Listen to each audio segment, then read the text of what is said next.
আসসালামু আলাইকুম। আপনারা শুনছেন সর্বশেষ আন্তর্জাতিক সংবাদ। শুরুতে শিরোনাম পড়ে বিস্তারিত। ইসরায়েলকে ৩০টি অ্যাপাচি হেলিকপ্টার দিচ্ছে যুক্তরাষ্ট্র। সাহস থাকলে কিয়েভে আসুন, পুটিনকে জেলেনস্কি। হরমুজ প্রণালীতে মহড়া নিয়ে ইরানকে সতর্ক করল যুক্তরাষ্ট্র। মিয়ানমারে জান্তা সরকারের সাজানো নির্বাচনে বিমান হামলা, নিহত ১৭০। ইসরায়েলি দূতকে অবাঞ্ছিত ঘোষণা করল দক্ষিণ আফ্রিকা। এতক্ষণ শুনছেন সংবাদ শিরোনাম, এখন বিস্তারিত। তার আগে অনুরোধ থাকবে ভিডিওতে লাইক দিন এবং ভিডিও সম্পর্কে আপনার গুরুত্বপূর্ণ মতামত কমেন্ট করে জানিয়ে দিন। ইসরায়েলকে ৩০টি অ্যাপাচি হেলিকপ্টার দিচ্ছে যুক্তরাষ্ট্র। ইসরায়েলের কাছে প্রায় $৩.৮ বিলিয়ন ৩০টি অ্যাপাচি যুদ্ধ হেলিকপ্টার বিক্রির অনুমোদন দিয়েছে যুক্তরাষ্ট্র। এর সঙ্গে প্রয়োজনীয় সরঞ্জামও থাকবে। গাজায় বর্তমানে একটি নাজুক যুদ্ধবিরতি চলছে। শুক্রবার বার্তা সংস্থা AFP জানায়, এই বিক্রি ইসরায়েলের জন্য মোট $৬.৭ বিলিয়ন নতুন অস্ত্র প্যাকেজের অংশ। এ প্যাকেজে মার্কিন প্রেসিডেন্ট ডোনাল্ড ট্রাম্প দৃঢ় সমর্থন দিয়েছেন। মার্কিন পররাষ্ট্র দপ্তর এক বিবৃতিতে বলেছে, যুক্তরাষ্ট্র ইসরায়েলের নিরাপত্তার প্রতি প্রতিশ্রুতিবদ্ধ।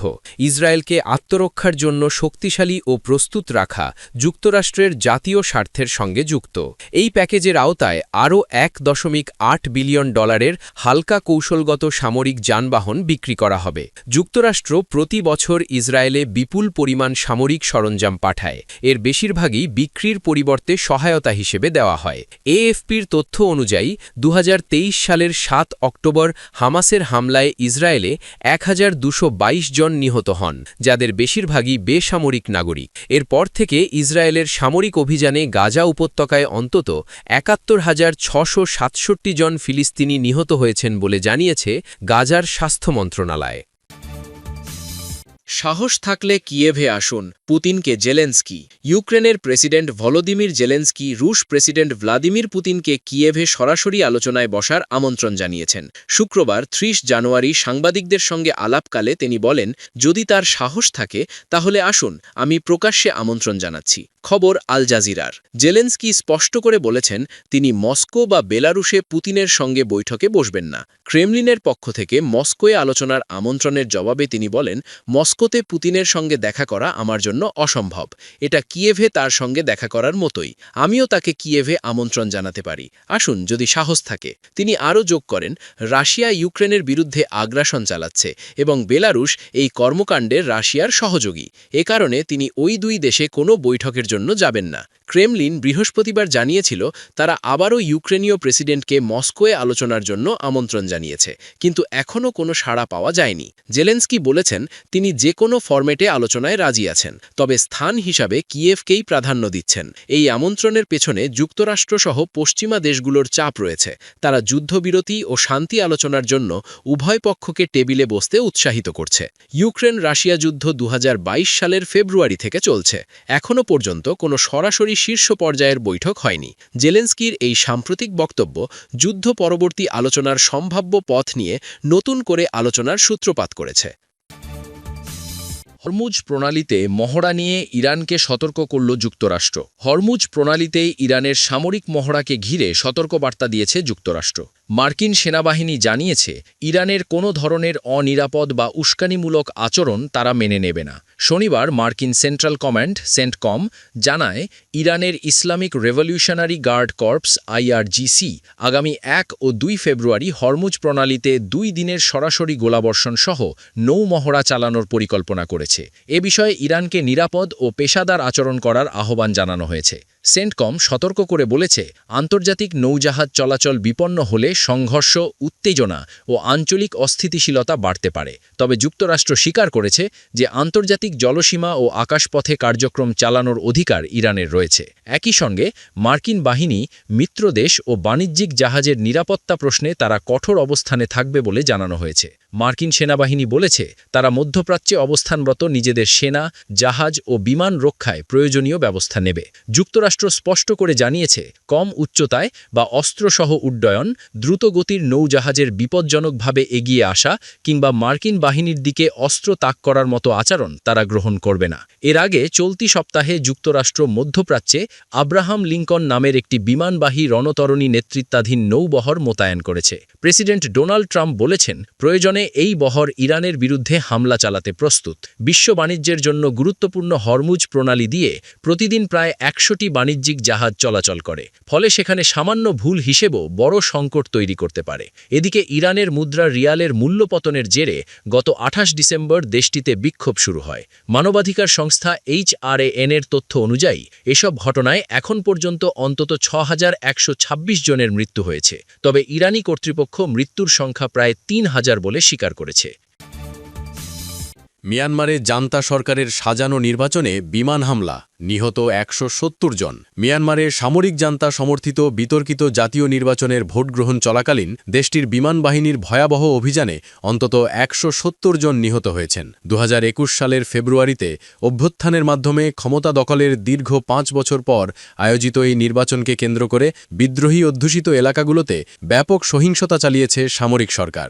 শনিবার ৩০ জানুয়ারি জাতিসংঘের মানবাধিকার হাইকমিশন এক বিবৃতিতে জানিয়েছে, গত ২৮ ডিসেম্বর থেকে ২৫ জানুয়ারি পর্যন্ত ৩ দফায় চলা এই নির্বাচনের সময়কালে মিয়ানমারের বিভিন্ন অঞ্চলে অন্তত ৫০৮টি ছোট বড় বিমান হামলা পরিচালনা করা হয়েছে। এই হামলায় সাধারণ নাগরিকদের পাশাপাশি কয়েকজন প্রার্থীরও মৃত্যু হয়েছে বলে নিশ্চিত করা হয়েছে। আন্তর্জাতিক মহলে এই নির্বাচনকে সামরিক বাহিনীর সাজানো নাটক হিসেবে অভিহিত করা হয়েছে। নির্বাচন কমিশনের ঘোষণা অনুযায়ী গত ২৫ জানুয়ারি ভোট গ্রহণ শেষ হয়েছে এবং চূড়ান্ত গণনায় জান্তা সমর্থিত দল union and solidarity party USDP নিরঙ্কুশ জয়লাভ করেছে। তবে দেশের ১২১টি আসনে ভোট গ্রহণের কোনো পরিবেশ না থাকায় সেসব এলাকায় নির্বাচন স্থগিত রাখা হয়েছিল। জাতিসংঘের মানবাধিকার হাইকমিশনের মিয়ানমার শাখার প্রধান জেমস রোডেহেভের জানিয়েছেন যে ডিসেম্বরের মাঝামাঝি থেকে শুরু হওয়া এই বিমান অভিযান ২৫ জানুয়ারি পর্যন্ত একটানা অব্যাহত ছিল। মূলত বিরোধী কণ্ঠরোধ এবং বিদ্রোহী গোষ্ঠীগুলোর নিয়ন্ত্রণাধীন এলাকাগুলোতে ভীতি প্রদর্শন করতেই এই রক্তক্ষয়ী পথ বেছে নিয়েছে সেনাবাহিনী। এই সামরিক অভিযানের ফলে মিয়ানমারের সাধারণ মানুষের মধ্যে চরম আতঙ্ক ও মানবিক সংকট তৈরি হয়েছে। জাতিসংঘের মানবাধিকার বিষয়ক প্রধান ভলকার তুর্ক এই নির্বাচনী প্রক্রিয়াকে কঠোর ভাষায় সমালোচনা করে বলেছেন যে বহুদলীয় গণতন্ত্রের নামে এটি মূলত সামরিক বাহিনীর ক্ষমতা কুক্ষিগত করার একটি প্রহসন মাত্র। সঠিক ভোটার তালিকা বা বিরোধী দলের কার্যকর অংশগ্রহণ ছাড়া আয়োজিত এই নির্বাচন আন্তর্জাতিক কোনো মানদণ্ডই পূরণ করতে পারেনি। সামরিক জান্তা নিয়ন্ত্রিত এলাকায় জোরপূর্বক ভোট আদায়ের অভিযোগও উঠেছে। মানবাধিকার সংস্থাগুলোর মতে বিমান হামলায় হতাহতের যে সংখ্যা পাওয়া গেছে তা কেবল নির্ভরযোগ্য সূত্রের ভিত্তিতে তৈরি। তবে দুর্গম এলাকাগুলোতে ক্ষয়ক্ষতির প্রকৃত পরিমাণ আরও অনেক বেশি হতে পারে বলে ধারণা করা হচ্ছে।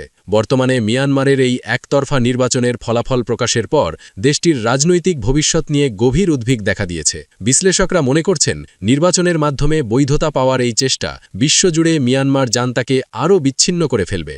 অধিকাংশ দেশ ও আন্তর্জাতিক সংস্থা এই নির্বাচনের ফলাফল প্রত্যাখ্যান করার ইঙ্গিত দিয়েছে। বিশেষ করে বিমান হামলায় এত বিশাল সংখ্যক মানুষের প্রাণহানি মিয়ানমারের বর্তমান মানবাধিকার পরিস্থিতির ভয়াবহ চিত্রই ফুটিয়ে তুলছে। জান্তা সরকারের পক্ষ থেকে এই জয়কে স্বাগত জানানো হলেও সাধারণ জনগণের মধ্যে ক্ষোভ ও প্রতিরোধ অব্যাহত রয়েছে। সূত্র BBC। ইসরায়েলি দূতকে অবাঞ্ছিত ঘোষণা করল দক্ষিণ আফ্রিকা।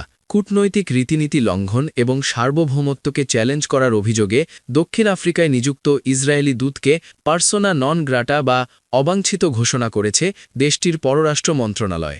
শুক্রবার ৩০ জানুয়ারি দক্ষিণ আফ্রিকার আন্তর্জাতিক সম্পর্ক ও সহযোগিতা বিভাগ DIRCO এক আনুষ্ঠানিক বিবৃতিতে জানায় যে ইসরায়েলি দূতাবাসের চার্জ দ্য অ্যাফেয়ার্স এরিয়েল সেইডম্যানকে আগামী ৭২ ঘণ্টার মধ্যে সশরীরে দেশ ত্যাগ করতে হবে। দক্ষিণ আফ্রিকার এই কঠোর পদক্ষেপের প্রতিক্রিয়ায় ইসরায়েলও সে দেশে নিযুক্ত দক্ষিণ আফ্রিকার জ্যেষ্ঠ কূটনীতিক শন এডওয়ার্ড বাইনোভেল্টকে পাল্টা অবাঞ্ছিত ঘোষণা করে একই সময়সীমার মধ্যে ইসরায়েল ছাড়ার নির্দেশ দিয়েছে। এই পাল্টাপাল্টি বহিষ্কারের ফলে প্রিটোরিয়া ও তেল আবিবের মধ্যে বিদ্যমান কূটনৈতিক উত্তেজনা এখন চরম পর্যায়ে পৌঁছেছে।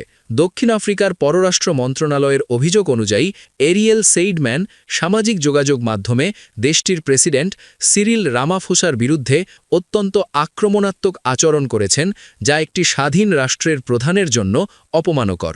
এছাড়া তিনি ইসরায়েলি সরকারের উচ্চপদস্থ কর্মকর্তাদের দক্ষিণ আফ্রিকা সফরের বিষয়ে প্রোটোকল অনুযায়ী পররাষ্ট্র মন্ত্রণালয়কে ইচ্ছাকৃতভাবে অবহিত করতে ব্যর্থ হয়েছেন। ডিআইআরসিও স্পষ্ট করে জানিয়েছে যে এই ধরনের কর্মকাণ্ড কূটনৈতিক সুযোগ সুবিধার গুরুতর অপব্যবহার এবং 1961 সালের ভিয়েনা কনভেনশনের মৌলিক নীতিমালার পরিপন্থী। এই ধারাবাহিক আচরণ দুই দেশের মধ্যকার দ্বিপাক্ষীয় সম্পর্কের জন্য অপরিহার্য আস্থা ও প্রোটোকলকে চরমভাবে ক্ষুণ্ণ করেছে বলে বিবৃতিতে উল্লেখ করা হয়। ইসরায়েলের পররাষ্ট্র মন্ত্রণালয় দক্ষিণ আফ্রিকার এই সিদ্ধান্তের তীব্র প্রতিবাদ জানিয়েছে এবং তাৎক্ষণিক ব্যবস্থা হিসেবে ফিলিস্তিনে নিযুক্ত দক্ষিণ আফ্রিকার রাষ্ট্রদূত শন এডওয়ার্ড বাইনোভেল্টকে দেশ ছাড়ার নির্দেশ দেয়। বাইনোভেল্ট মূলত অধিকৃত পশ্চিম তীরের রামাল্লায় অবস্থিত দক্ষিণ আফ্রিকার কার্যালয় থেকে কূটনৈতিক দায়িত্ব পালন করছিলেন। গাজা যুদ্ধকে কেন্দ্র করে দক্ষিণ আফ্রিকা আন্তর্জাতিক বিচার আদালতে ইসরায়েলের বিরুদ্ধে গণহত্যার মামলা করার পর থেকেই দুই দেশের সম্পর্ক তলানিতে গিয়ে ঠেকেছে। দক্ষিণ আফ্রিকার সরকারের মতে ইসরায়েলি কর্মকর্তাদের এমন ঔদ্ধত্যপূর্ণ আচরণ তাদের দীর্ঘদিনের ইসরায়েল বিরোধী অবস্থানের ওপর নতুন করে আঘাত হেনেছে। বর্তমানে দুই দেশের এই কূটনৈতিক সংঘাতের ফলে আন্তর্জাতিক অঙ্গনে নতুন মেরুকরণের সৃষ্টি হয়েছে। দক্ষিণ আফ্রিকা সরকার তাদের সার্বভৌমত্ব রক্ষায় আপোষ না করার ঘোষণা দিলেও ইসরায়েল বিষয়টিকে তাদের প্রতি দক্ষিণ আফ্রিকার পক্ষপাতমূলক বৈরিতা হিসেবে দেখছে।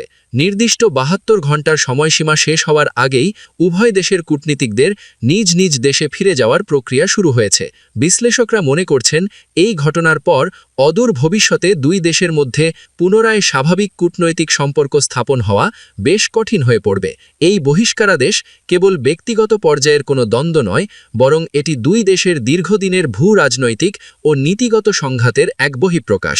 সূত্র রয়টার্স।